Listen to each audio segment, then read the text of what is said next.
RCR, la red que comunica y une al Perú.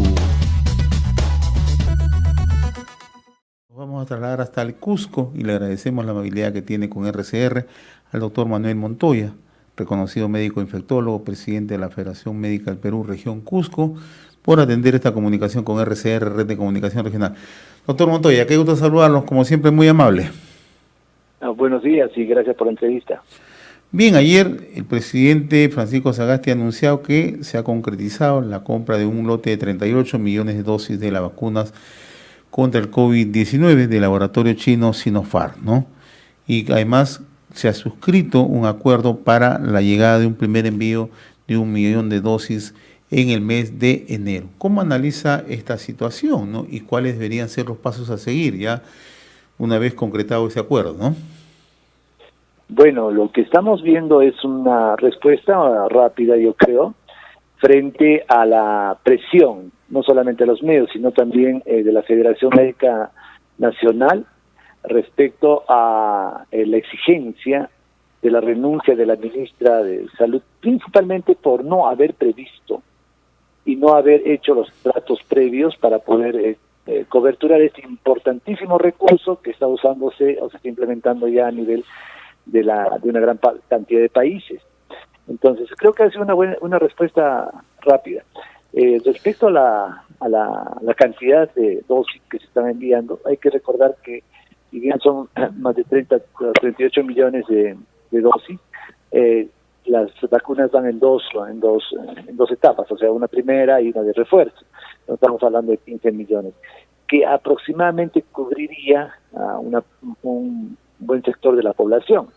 A esto habría que analizar cuánto de la población ya ha tenido o ha estado contagiada. Hay áreas como Iquitos que se menciona que tiene más del 70% de prevalencia ya de pacientes que han sido, de personas que han sido infectadas, hasta otros estimados de otras ciudades, pero que van entre 35 y 50%.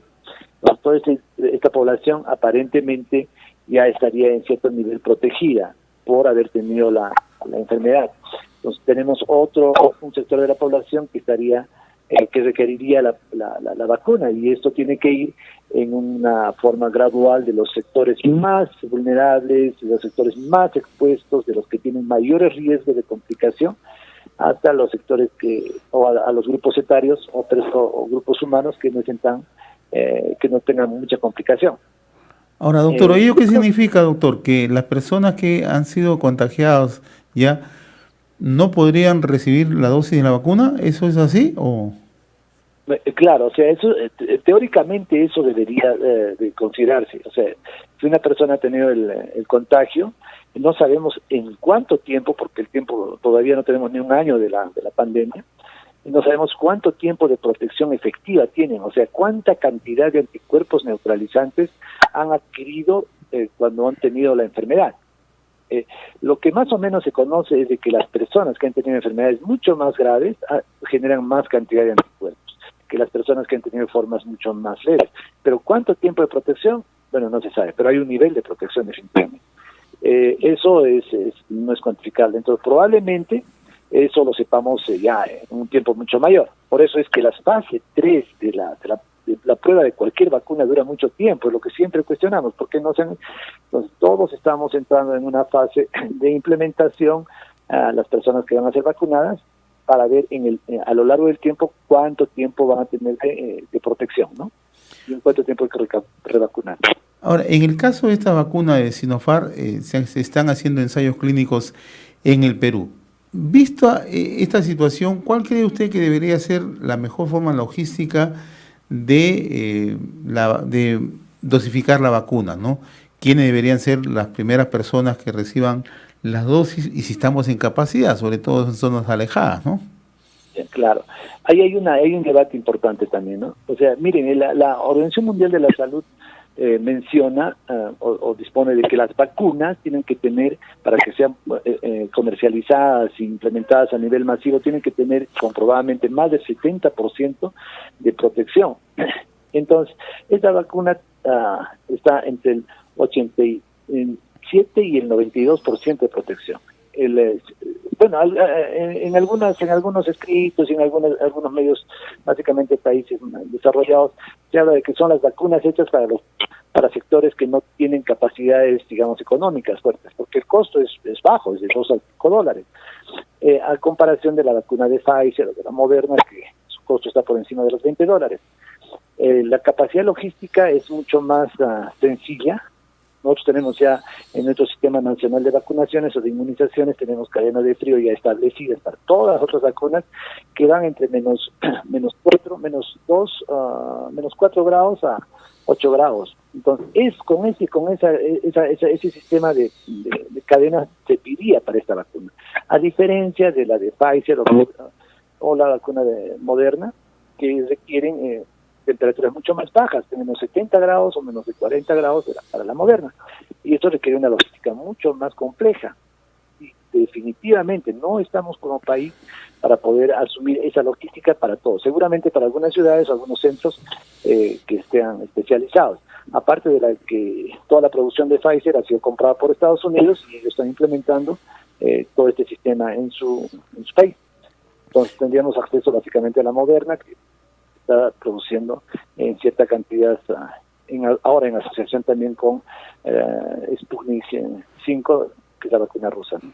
Ahora, otro anuncio del presidente Sagasti, doctor Montoya, ha sido el que entre 14 y 15 millones de peruanos van a vacunarse antes que se inicie el invierno en el país, ¿no? Y esto tiene que ver básicamente con las zonas rurales, ¿no? En la zona surandina, ¿no? Donde hay inviernos bastante crudos, ¿no? Entonces, ¿se está en condiciones de alcanzar esta vacunación fundamentalmente en aquellas zonas? Como yo le decía, o sea, tenemos una de las fortalezas del sistema de salud en el Perú es su sistema de vacunación, porque se han implementado sistemas de cadena de frío en todo el país, o sea, la inmunización llega para todo lado. Con estos niveles de temperatura para vacunas inactivadas o a virus muerto, ¿no? O a nivel de toxoide. Entonces, el tema es de que sí se tiene la infraestructura implementada, se tiene el personal capacitado, ¿no? Entonces, es el mismo sistema de inmunización que usamos que va a usar este tipo de vacuna. Porque si bien las otras vacunas que estamos conversando, eso va a ser casi imposible de implementarlo, eso es totalmente cierto. Entonces, los sectores que están denostando, digamos, de la vacuna china, ¿no? De Sinovac, etcétera, creo que no están observando bien las capacidades reales que puede tener el país para implementar. Ahora, nosotros hemos pasado en las zonas altoandinas, hemos pasado ya en el invierno hemos pasado el brote más importante, ¿no? No se olviden que este drama comenzó en los meses de junio, julio y agosto, fueron los meses terribles para nosotros, pero no llegamos al grado de letalidad que tuvieron, por ejemplo, en las zonas de la costa o de la selva. Eso nos indica de que el comportamiento no está tanto como con las otras enfermedades respiratorias. Pues probablemente pueda ser una limitante, pero no es, digamos, determinante para ver que vaya a haber mayor gravedad en esos meses, ¿no? Ahora, ¿y qué hay respecto a la otra vacuna que también ha anunciado el presidente Sagasti, ¿no? La compra-venta de AstraZeneca? ¿Tiene las características muy similares a la de Sinopharm? No, pues la de AstraZeneca es la que está más comprometida con el tema de la cadena de frío, ¿no? ¿Ya? Entonces sí hay esa propuesta, pero va a ser básicamente están seleccionando inclusive algunas ciudades solamente, Lima, no todo Lima tampoco, porque no todos tienen esa capacidad para poder manejar esa cadena de frío. También se está seleccionando, por ejemplo, Arequipa, Trujillo, Piura probablemente, y esto también depende de la capacidad de recepción que tengan las áreas, porque esto vienen containers, etcétera, muy grandes, muy pesados. Y eso también ha sido una cuestión que se ha conversado con la Dirigencia Nacional de la Federación Médica para poder también informarles sobre estas posibilidades. Entonces no va a ser para toda la población. Probablemente la vacuna de origen chino sea la que se nos aplique en forma masiva, ¿no? Ahora, el otro aspecto, ya se conoce el anuncio de la vacuna, que es una voz de esperanza en medio de esta incertidumbre que estábamos viviendo en los últimos días en el Perú, ¿no? El incremento de casos, de contagios, ¿no? La falta de atención hospitalaria, la deficiencia en las unidades de cuidados intensivos en varios puntos del territorio nacional, ¿no? Pero la vacuna no soluciona todo, ¿no? Porque se requiere seguir trabajando, justamente intensificando acciones, sobre todo en el primer nivel de atención, ¿no? En el Cusco, ¿cómo se está trabajando en el primer nivel de atención? Mire, definitivamente el modelo se replica a nivel nacional.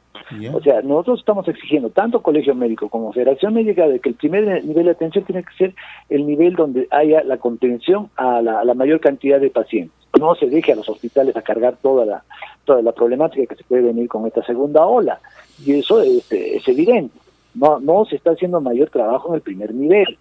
Y se está forzando a que simplemente se mencione la falta de camas UCI. Por ejemplo, en el Cusco tenemos 5 camas UCI. Tenemos 4 pacientes que están casi ya hace 2 meses con complicaciones graves en esas camas. Y se menciona como titulares importantes de que colapsó el sistema porque no tenemos camas UCI, pero si tenemos 5 camas, no creo que va a colapsar. Pero aparte de eso tenemos más de 300 camas en los 2 hospitales para pacientes moderados a graves, ¿no es cierto?, con sus sistemas de oxígeno, etcétera. Pero eso no se menciona. Y solamente tenemos una ocupación al momento del 10%, o sea, tenemos casi 200 camas disponibles. Entonces, hay que saber racionalizar también la información para que no se genere un pánico en la población, ¿no? Porque si a uno le dicen ya está colapsado las UCIs del país, pero claro, va a estar colapsado si tienen poca cantidad, ¿no? Pero el resto de situación no se menciona. Entonces es por eso que nosotros exigimos de que se transparente toda la información y también con esa transparencia de la información sobre los recursos que tenemos, sean materiales, sean humanos, sean de infraestructura y de medicamentos, también vaya acompañado de una estricta auditoría de todo lo que ha funcionado en este periodo de COVID. Yo le preguntaba esto porque hoy el Ministerio de Salud ha aprobado una norma técnica que ha sido ya publicada en el diario oficial El Peruano para la adecuación de los servicios de salud del primer nivel de atención de salud frente a la pandemia, ¿no? Y esta es una preocupación. Las veces que hemos tenido oportunidad de conversar con distintos profesionales de la salud en distintos puntos del territorio nacional, siempre ponen el enfoque, no se está haciendo nada o está descuidado totalmente el primer nivel de atención, ¿no? Ahora, ¿esta norma técnica que ha sido publicada ayuda en algo? Claro, o sea, está un poco regulando y está reglamentando lo que nosotros siempre hemos exigido, y es uno de los puntos de la plataforma por la que vamos a ir al paro el día 13, es retomar el rol rector del Ministerio de Salud respecto a la implementación de las acciones en salud, especialmente en las regiones. ¿Y por qué? ¿Por qué le decimos esto? Porque ese sesgo que usted está mencionando es permanente. O sea, no sabemos realmente cómo se ha manejado o cómo están manejando, cómo están implementando los recursos, en las regiones al menos, ¿no? Entonces, este tema creo que va a ayudar y va a viabilizar. Lo importante es que esto también lo comprenda la población. ¿Por qué el primer nivel? ¿Por qué un poblador no tiene que ir necesariamente al hospital apenas tenga un síntoma, sino tiene que ir al primer nivel? Porque más pronto se ha atendido y no colapsen los sistemas en el segundo o tercer nivel, el paciente tiene más posibilidades de sobrevida. Entonces, si yo tengo un síntoma inicial, digamos, de falta de aire, de tos, de fiebre, entonces acudo inmediatamente me detectan, inmediatamente me dan a la terapia. Mientras más temprano se dé, o sea, hay menos posibilidades de complicación. Ese es el eje principal. Si no, vamos a tener la catástrofe que hemos tenido en los últimos meses. Muy bien, doctor Manuel Montoya, médico infectólogo, presidente de la Federación Médica de Perú en la región Cusco. Yo le agradezco y vamos a estar permanentemente molestándolos, ¿no?, para ir midiendo un poco cómo se está trabajando en las regiones, ¿no?, sobre todo en esta situación de emergencia ante el incremento de casos y, como usted bien decía, ante la desatención y la carencia de infraestructura, que es uno de los principales problemas de salud pública en nuestro país, ¿no? Sí, definitivamente. Y muchas gracias a ustedes por la entrevista y acá para siempre ayudar en lo que se puede. Le agradezco como siempre la amabilidad. RCR, la red que comunica y une al Perú.